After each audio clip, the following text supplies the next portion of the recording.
they lived happily ever after. The end. Good night, sleep tight. Don't let the bedbugs bite.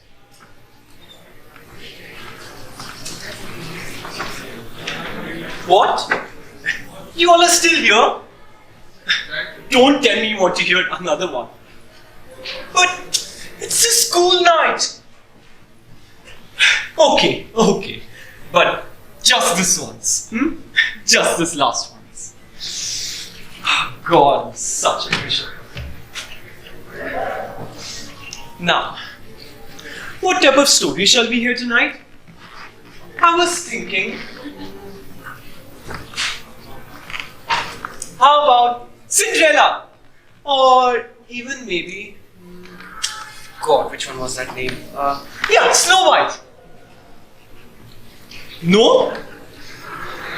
Oh, I'm so sorry. I totally forgot. You're all just too old for that. Story for tonight. How about a fairy tale for our times? Yes, a fairy tale should be just perfect. A dream fenced in by white picket. A story of a young man and woman we all hope to be someday.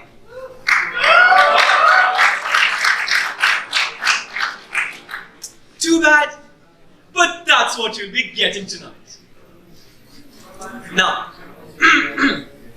once upon a time, there was a beautiful young girl who was as pretty as a day in June. And stood beside her a young man, smart as a whip and handsome as a polo horse. They both met in high school and fell in love on the merry day in May.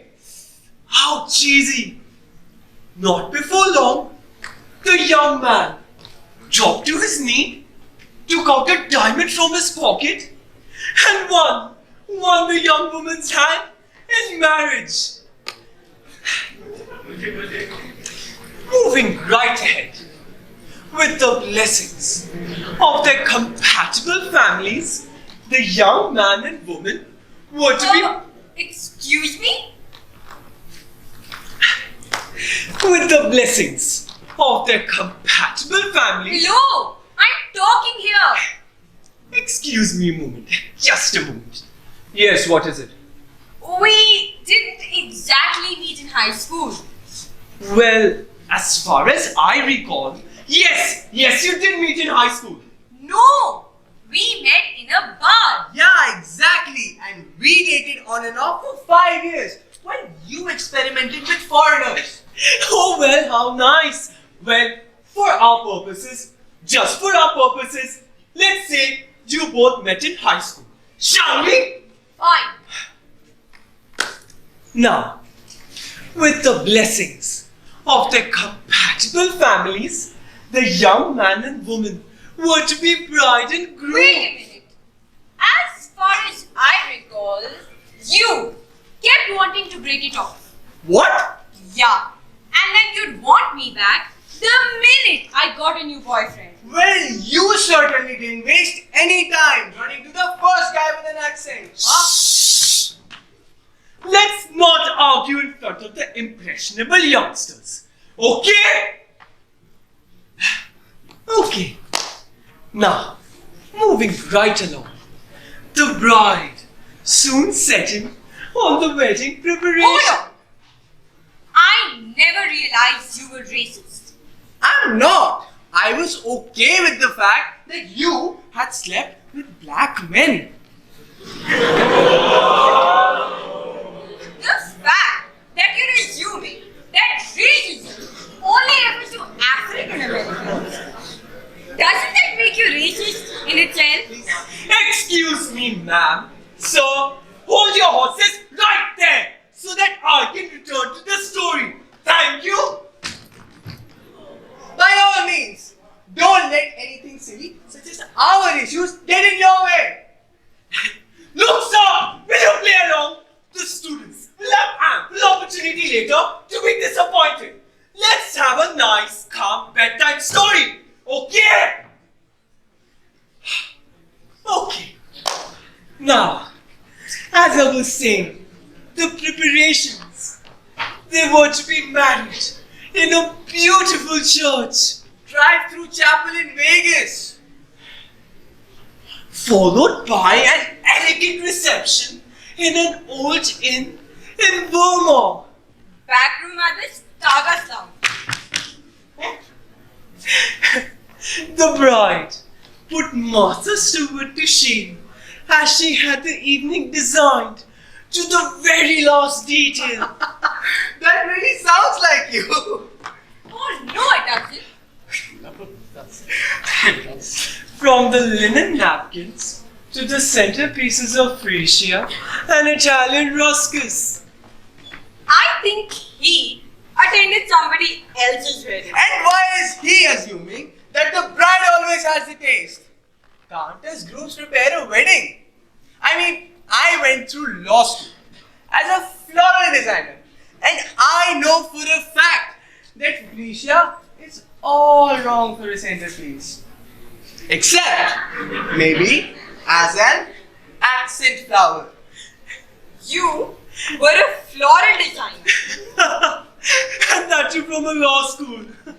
Well, you all need to base your arrangement on a more substantial bloom, like a lily or an orchid. Brad, is there something you need to tell me? Actually, there's something I need to tell these youngsters so that they can get to bed at a decent hour. The story! Well, hurry up. So, they had their flawless arrangement for 300 guests at the turn of the century inn in Vermont. You know, we're not even from Vermont. We've never even been to Vermont. At which, all had a delightful... Wait. What did you mean by saying that I had something to tell you? Following the elegant reception. I mean, is there something you haven't been honest with me about? With yourself about? Like what? The bride! At the tender age of 24. Oh, that's a good one. That's it! Now, what's so funny about this? She is not even close to 24. Now, just wait a minute, you Buster Brown. Whose story is this anyway? Ours. Wrong! This is a fairy tale. I'm just going for the prototypes. But I'm 35. Well, Missy, in this story, you are 24. The average American woman gets married at 24. Really? Well then how old does that make him? 27. Why? How old is your Prince Charming? Wait! I am the one that's 24 here. Well, isn't that a little too young to be getting married? How? In the world is 24 too young for him, but not for me? Gosh! You're the woman! You're supposed to be younger! Jesus. Now, before I was interrupted for the umpteenth time, boys and girls, the 24-year-old bride was whisked away in a horse-drawn carriage by her 27-year-old Prince Charming. Whisked away where? I don't know. To the airport. Really? Which one? The airport of, oh God, which one was it? Yeah, the airport of Vermont. See, there's one in Burlington and one in Montpellier. Wait! How do you know that?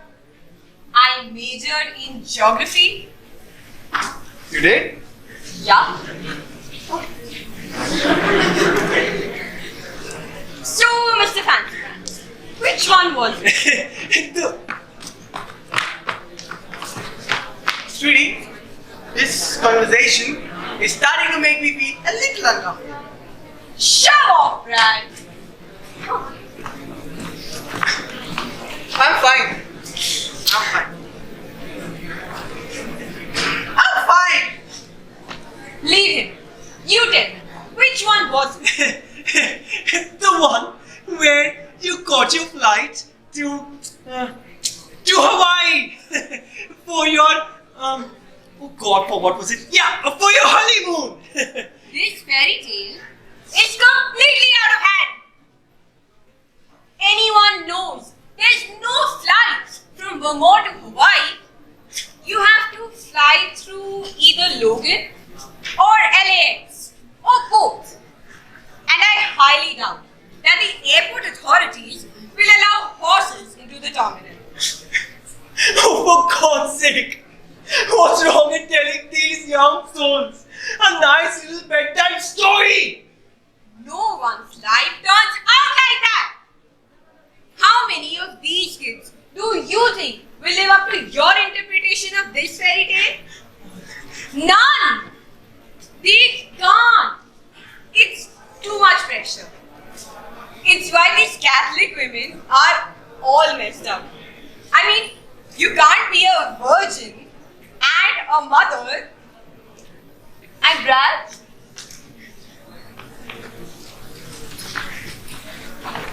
Yes? Yes? You know, I probably shouldn't have married you.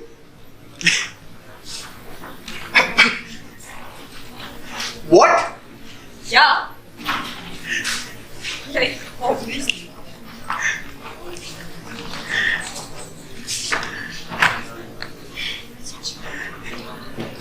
Shania, how can you say that?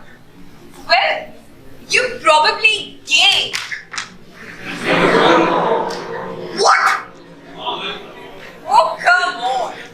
How many straight male floral designers do you know?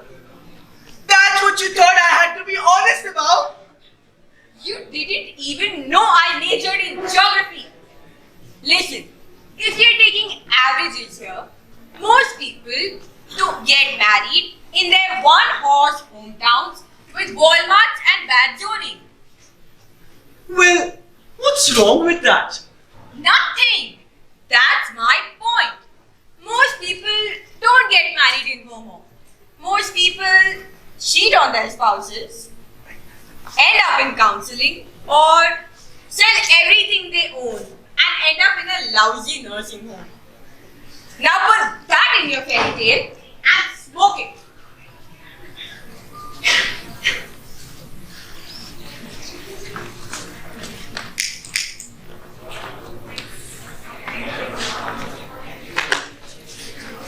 No one's smoking anything here! There are children present! Yeah. And God forbid we tell them what life is really like. You know, she has a point here. You are opening yourself up for a multiple class action suits, mister. Fine, fine, fine! I've had it! You want the truth? The whole bloody truth? The stinking truth? The whole enchilada? The proverbial hook, line and sinker?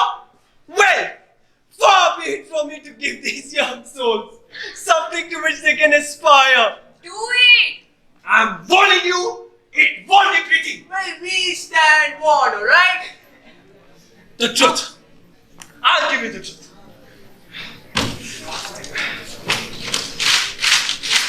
God, I didn't want to do this, but I'm doing it. The truth. Now listen. Once upon a time, in a trailer park, not so far, there lived a woman, approaching middle age, who drank a lot of bourbon, smoked a pack a day, and hung out in places where they threw peanut shells on the floor. That's it!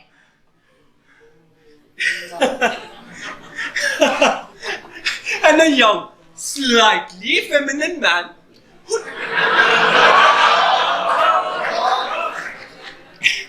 took it up in the bum once from a fellow Eagle Scout, drunk on Kalua, and still considered himself straight. Hey!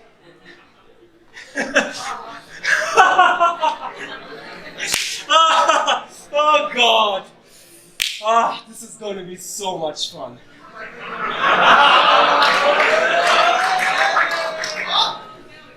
Let's begin.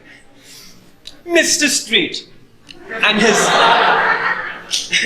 fountain of youth met in a bar one night, where they got drunk and slept at her place afterwards.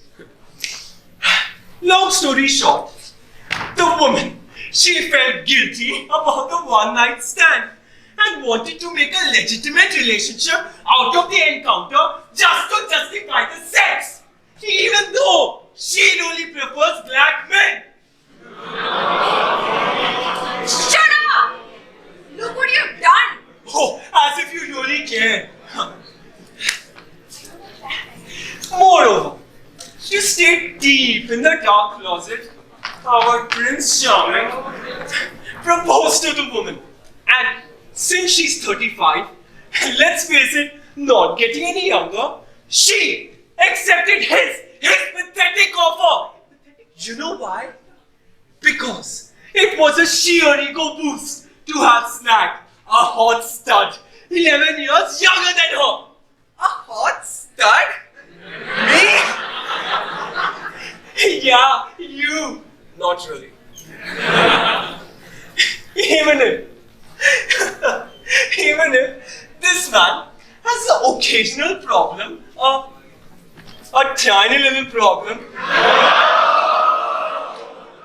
of getting a boner, especially for this woman.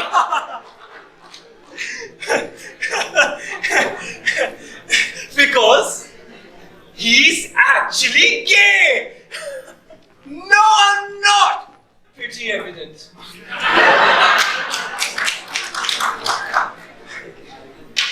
This man, he proposed that they should design the entire wedding with his best friend Steve. But no, she said that they should hire a horse-drawn carriage. Can you believe it? A horse-drawn freaking carriage! Just to be dropped at the airport of Bobo. From which they took 6 gosh connecting flights just to get to Las Vegas and get married by an Elvis impersonator? Yeah, what's wrong with this?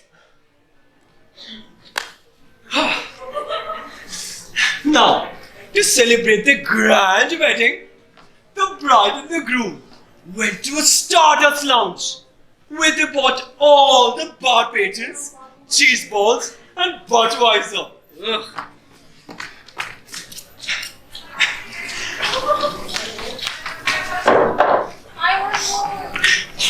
After they came back from their flawed venture, back to their hometown in New Jersey, the groom couldn't contain his inner feelings and took it up with a drag queen or so. Oh, and any guesses on the name of the drag queen? It was Steve! Who's?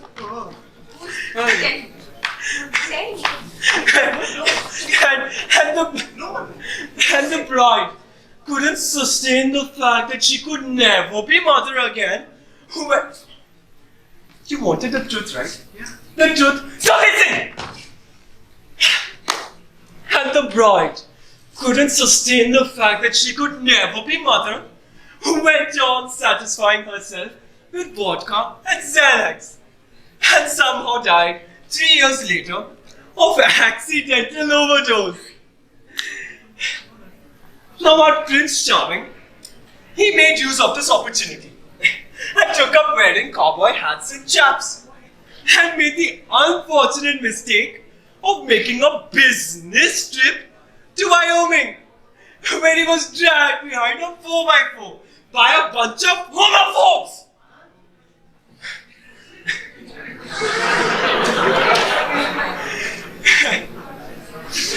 Now, about the drag queen, Steve, he didn't do anything much.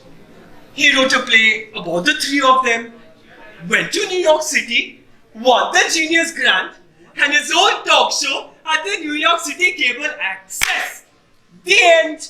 I bid you good night, sweet dreams, and I hope you all Sleep tight. Good night. Wait. Just one thing. Just one.